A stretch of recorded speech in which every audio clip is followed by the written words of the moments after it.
number of activities in that we have. We start off at 8:30 on Monday mornings, and we do a 5K walk. We repeat it again Wednesday and Friday. On Tuesdays and Fridays, we have exercise classes. On Monday afternoons, we have cards and games, bridge, Scrabble. There's a number of different games in that we play on Monday afternoons. We've also started on a monthly book, magazine, and puzzle swap that happens, as I said, on a monthly basis. And we're just starting this Tuesday with a parade of picnics. And the fourth Tuesday of every month, we'll be going out on a surprise picnic. We meet up at the arena and Harmony House, yes. And then we tell you where we're going. And that's a sort of surprise thing that we're just starting now. We also have monthly socials that we have as well on the third Saturday of every month. And then we have special events like this one here tonight. And this is a little bit different in that we are doing a partnership with the Arts Council. And I would like to now bring Jackie Guthrie up. We're delighted you could be here, and I'm delighted to be here because I really had much to do with this, except writing the grant. Oh, I like that. Okay. Grants are good. I wrote the grant, along with Ron Kelly-Spruce, our director of drama, that got the funding from Canada Heritage to do a year-long centennial celebration of Grace Helen Mowat's life and her founding of the Cottage Craft, Charlotte County Cottage Craft. And so we got the grant. We had to write the grant 2 years in advance. So I'm good at thinking ahead, and so is Ron, our drama director. But you know, I get confused where we are in the season. So this is the very first event of the centennial, or the celebration of 100 years, 1914 to 2014, of Grace Helen Mowat and her wonderful cottage craft industry, and she was quite a powerhouse, and I'm sure Mr. Rees knows a lot more than most of us do about this woman. I worked in the archives with Janice Beardy, and saw lots of interesting pictures of her. And so this is the first event. The next event in the series will be the Ross Moore Museum is having a exhibition they've been working on. Sounds like Grace is trying to get in touch with us. At the Ross Museum, they're having a Grace Helen Mowat exhibit with all the stuff and a wonderful speaker, and we're thrilled to work with them. Then we're going to be having a play based on her life called Nellie's Cottage Craft, the Arts Council. Kids, drama children, drama adults, if any of you are interested in becoming active in that, it's a lot of fun, and that will be in August. And then we have another event. It's going to be the Hooked Rug Museum in Halifax is coming with an exhibit. And a number of people in town here are in this exhibit because they use some patterns or some ideas from Grace Helen Mowat for her designs for these hooked rugs. And the Film Society is showing a movie in July 21st called Serafina, which is about, they call them outsider artists. Artists who are not trained to be artists, but are artists. And that's what a lot of the crafts people here in Charlotte County are. They're real artists. They were real artists, even though they were farm women and working in the countryside. And Grace Mowat figured that out, saw that, and channeled that talent into how they could use their crafts and their artistic abilities to sell things, because they were having a very hard time monetarily. So this kind of helped the rural people.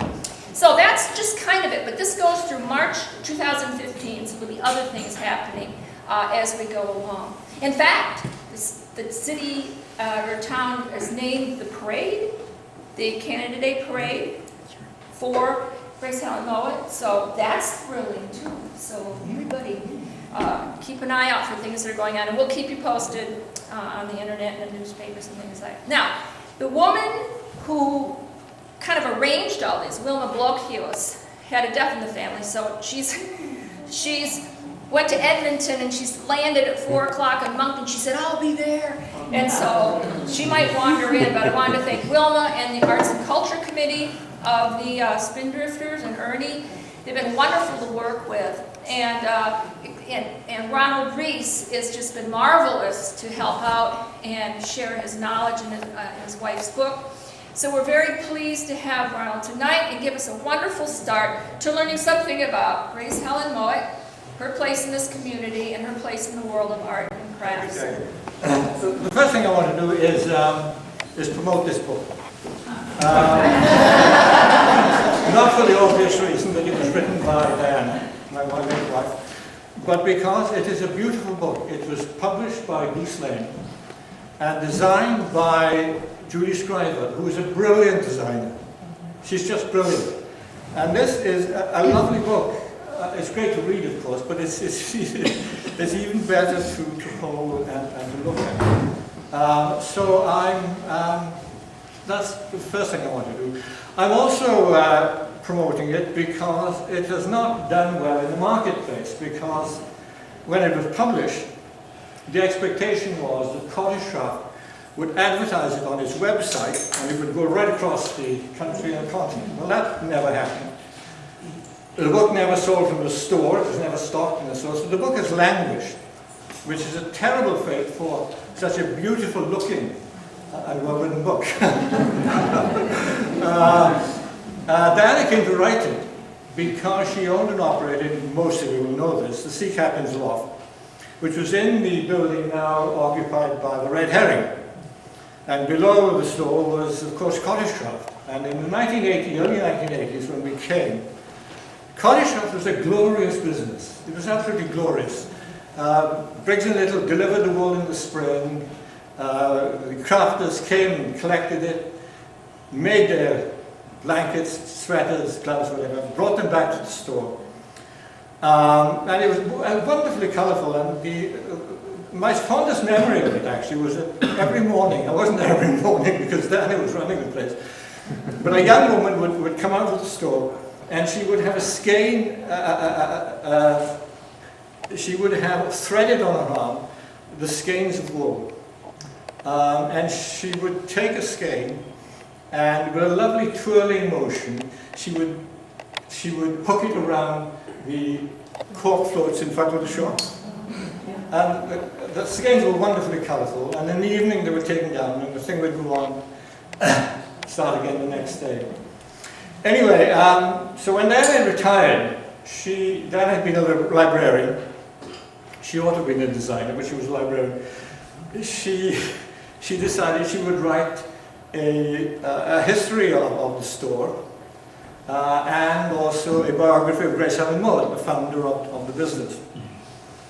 And fortunately, Grace Helen Mowat's papers, her letters, notebooks, etc., were in the Charlotte County Archives, which is in the old jail building.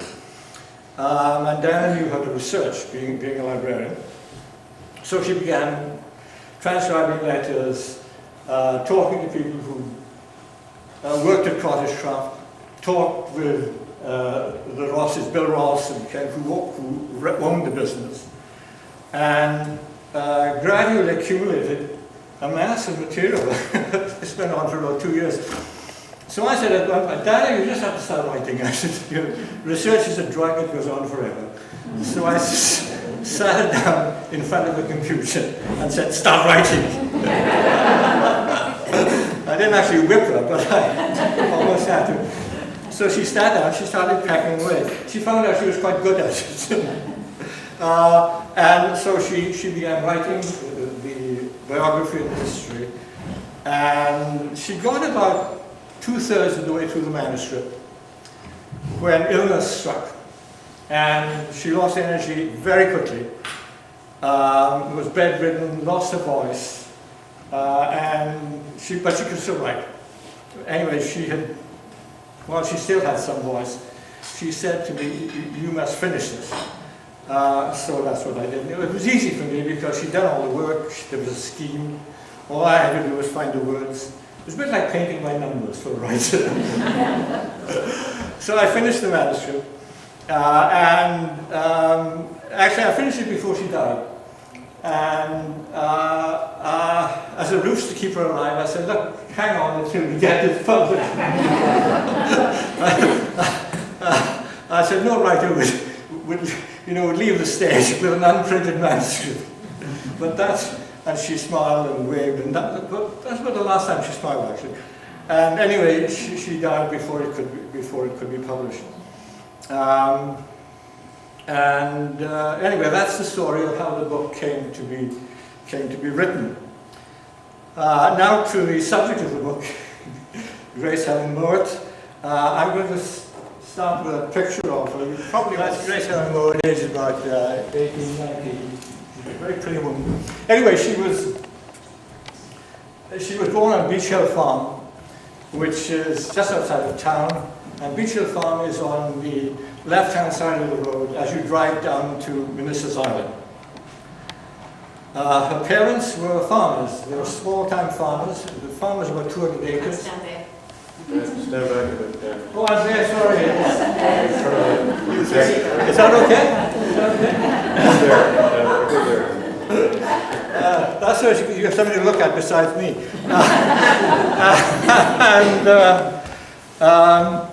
They were well-to-do, but certainly not prosperous. Grace Helen went to the local grammar school in town, and she was clearly a very bright child, and she was artistic. And when she finished school, her parents and some English cousins decided that she should have a year in London. The cousins lived in Richmond, just outside London, and in Richmond there was a school of fine art and music. So Grace Helen Mowat spent a year in London. She came back to St.Andrews, and I think by this time she had decided that fine art wasn't for her. And I think she didn't know what to do for a few years, so she hung around the farm. They took in summer visitors, after about 2 or 3 years at home, she decided that she would like to go to the Cooper Union in New York City.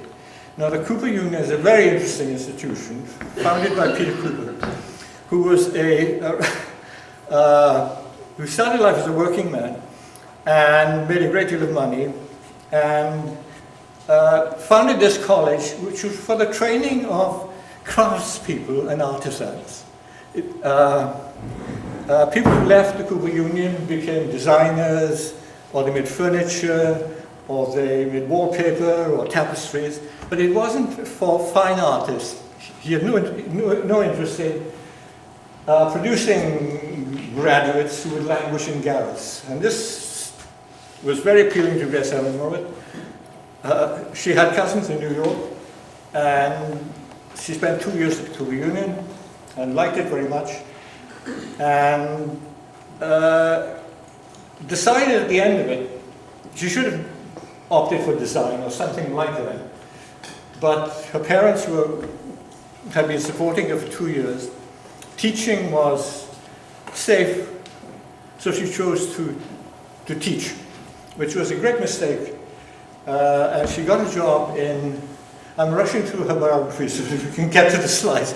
She took a job at a girls' school college in Augusta in Maine, hated it.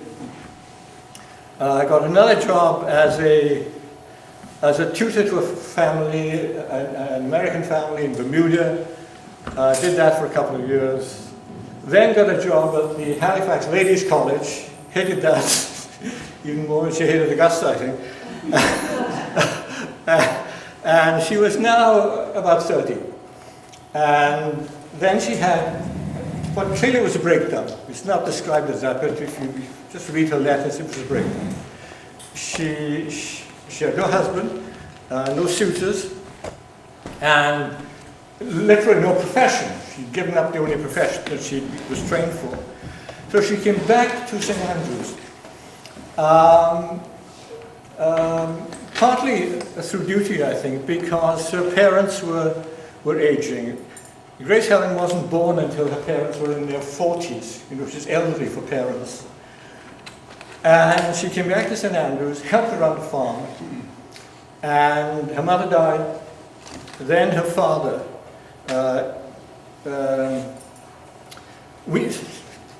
I suppose, failed. He was clearly failing. He couldn't look after the farm. So it was decided to sell the farm. This is the only way they could keep going. And he'd been selling off bits of the farm anyway, just to raise money. And they were down to their last 80 acres. And a family in New York called Carr, they bought the rest of the property. But on the proviso that George Mowat, Grace Helen's father, and Grace Helen herself could live in the house for the rest of their lives, which was a wonderfully sort of generous gesture on behalf of the Carrs. And this meant that Grace Helen Mowat had shelter, for the rest of her days. What she didn't